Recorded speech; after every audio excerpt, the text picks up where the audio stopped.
So hello everyone, thanks for joining me. My name's Paul Roberts, and some of you may know me in my role as the CEO of the local charity and social enterprise Aspire.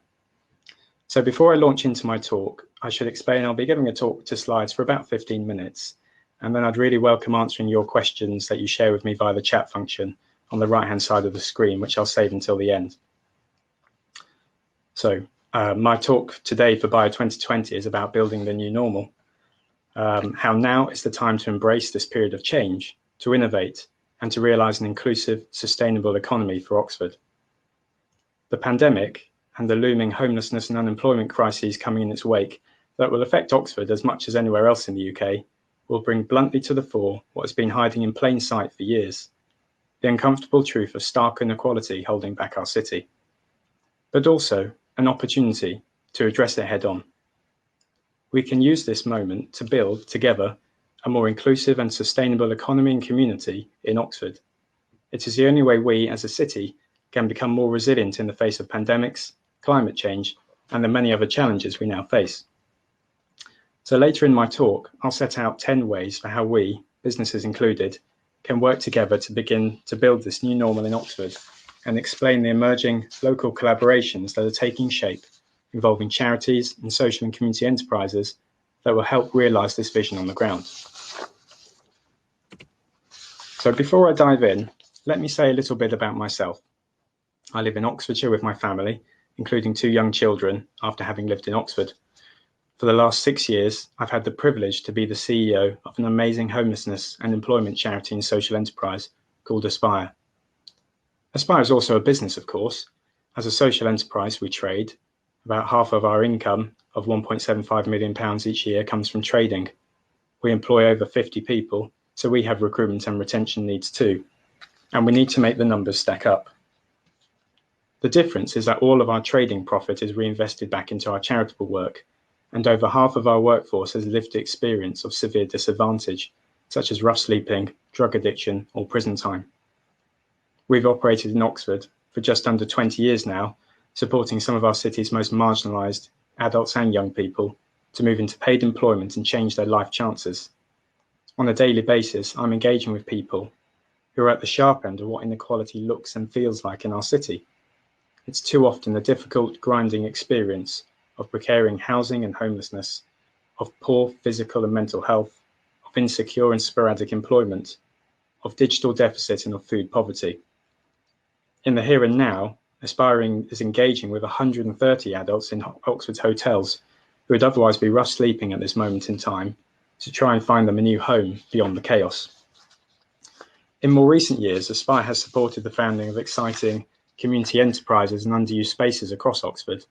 Makespace Oxford and Flows the Place in the Park are 2 great examples, and we've helped establish a new platform for social enterprise development and innovation in our county, the Oxfordshire Social Entrepreneurship Partnership, known as OSEP. I'll be speaking more about that tomorrow with Grant Hayward, focusing on how you can use your procurement power to create social impact. And we've helped to found a new movement in the city to tackle homelessness together, known as the Oxford Homeless Movement. These experiences and relationships have given me the opportunity and the desire to press for change at this critical point. So the window of opportunity to influence is now. Let's consider this by using the 3 Horizons framework by Bill Sharp, who gives us a tool for thinking about transformation and how to bring it about. So the old way of doing things, which we know is not fit for the future, is H1. That's in red here. Horizon 1, business as usual. The dogmatic pursuit of economic growth at the expense of people and planet. In different circumstances, the past few months would have been dominated by calls for countries to do more to cut carbon emissions.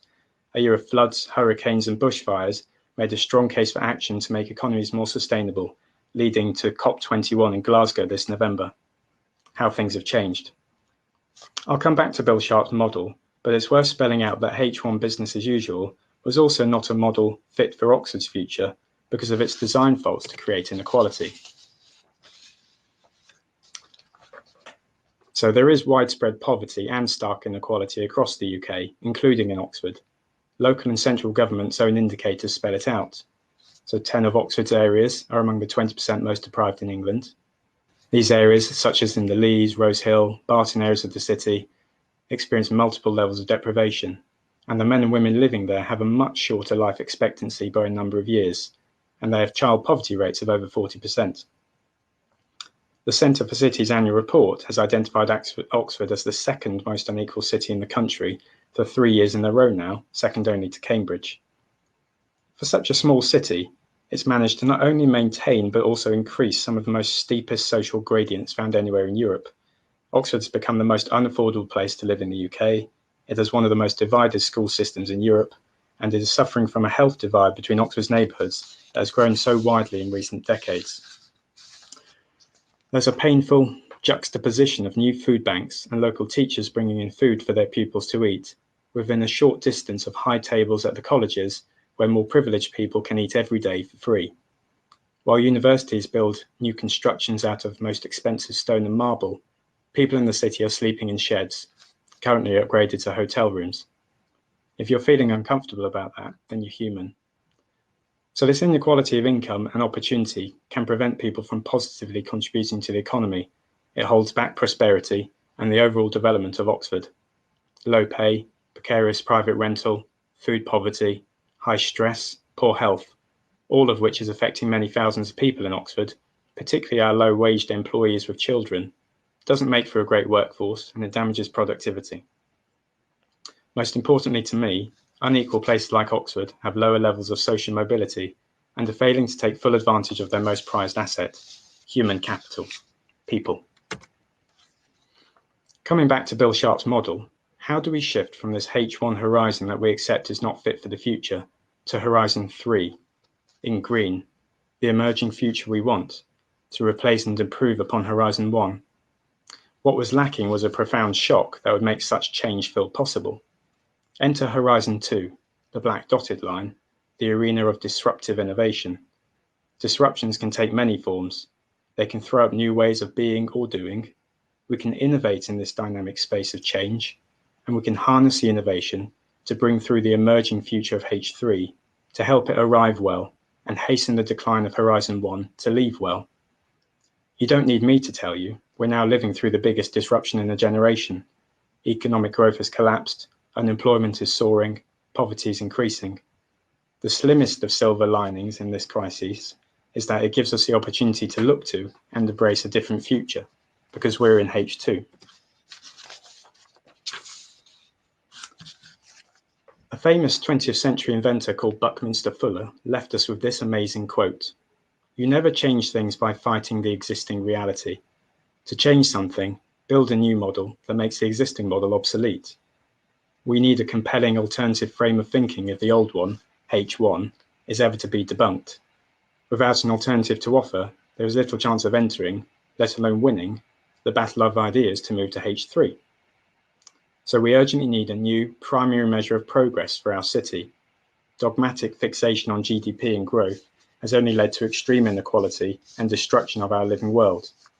Our 21st century challenges need a more ambitious goal.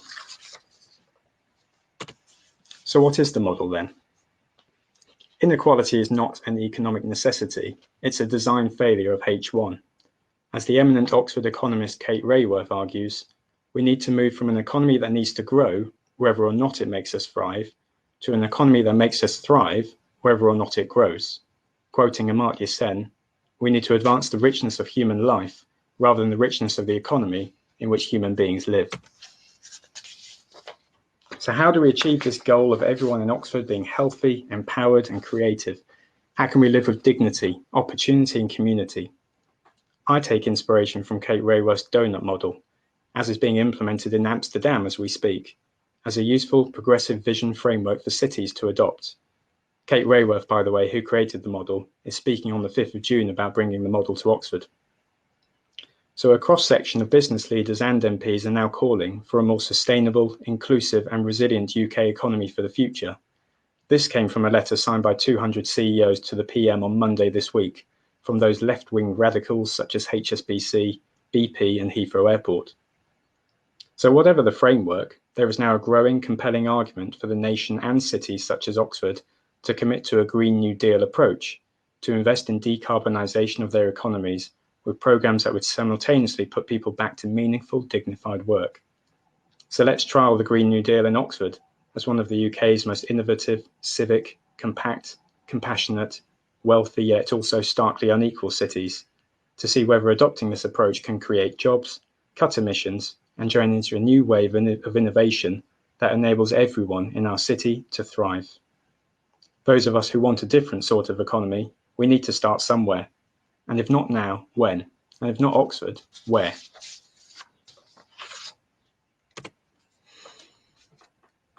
Earlier, I said I would set out 10 ways for how we, businesses included, can work together to begin this new normal in Oxford, and explain the emerging local collaborations taking shape involving charities and social and community enterprises that will help realise this vision on the ground. There are steps all of us can take locally to do something about it, which we can become excited by and rally around. 1. COVID-19 has given us the chance to build a low-carbon future through a green economic recovery to prioritise the health of people and planet.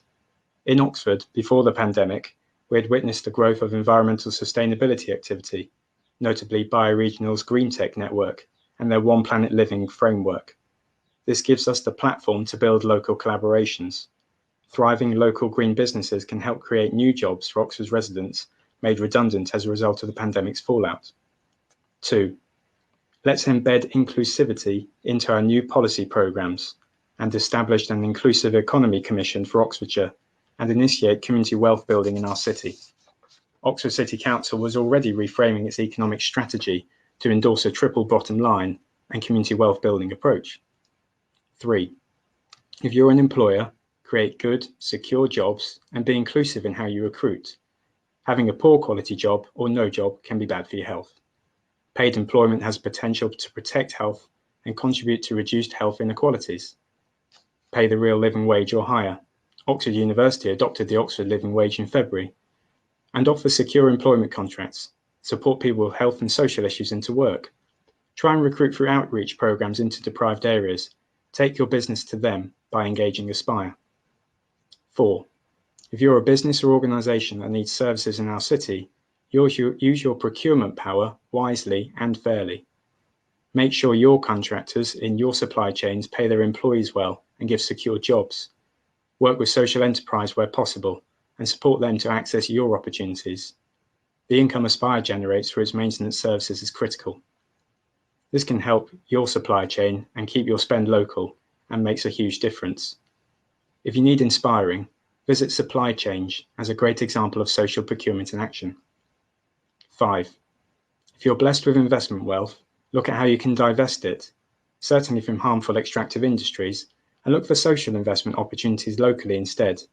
Can you help kickstart new social and community enterprises who often struggle to access startup capital? And if you're lucky enough to have fantastic assets, be they sports fields, theatre facilities, educational spaces, strive harder to open them up and be more inclusive for everyone to benefit from, be inspired and to grow. Something incumbent on Oxford City Council and all of us is to take proactive steps together to make a real difference in the poorest areas where inequality and poverty is felt sharpest and which will be most affected by the pandemic's fallout. So point 6 is a really important one. Acknowledge local people are the best people to shape services which will benefit the whole area. And enterprise encourages self-sufficiency, empowerment and dignity. Community businesses need to be supported in East Oxford and elsewhere to start up, thrive and achieve positive change for their neighbourhoods. Local people setting up shop in these areas will most likely employ others in their communities and take great pride in seeing their areas flourish. They can provide a focal point for a community, nurture individual and community self-help, encourage collaboration and other local amenities and services that would otherwise not be available. Flows in Florence Park has been a shining example of this throughout the pandemic. 7. Give agency and hope to people and communities that feel abandoned, but who can contribute so much, particularly given the likely economic fallout from the pandemic.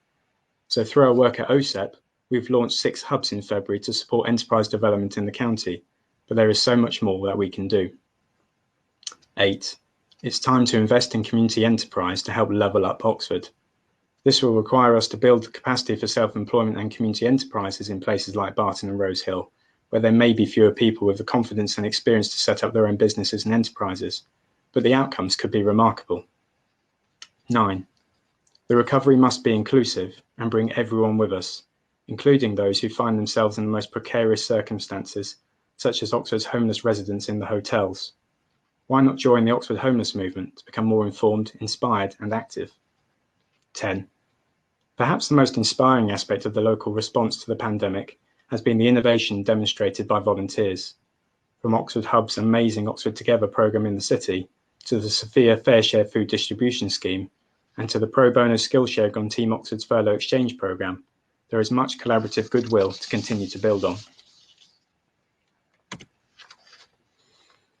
We've all heard the saying that it takes a village to raise a child, that it takes an entire community of people to interact with children for them to experience and grow in a safe and healthy environment. The same applies here. It takes everyone and every organisation in our city to raise and nurture an inclusive and sustainable economy. Oxford and Oxfordshire is in a very privileged position, comprising of world-beating businesses, employers, policymakers, service providers, educational institutions. We've got thriving communities and very capable citizens that interact and shape the nature of our local growth.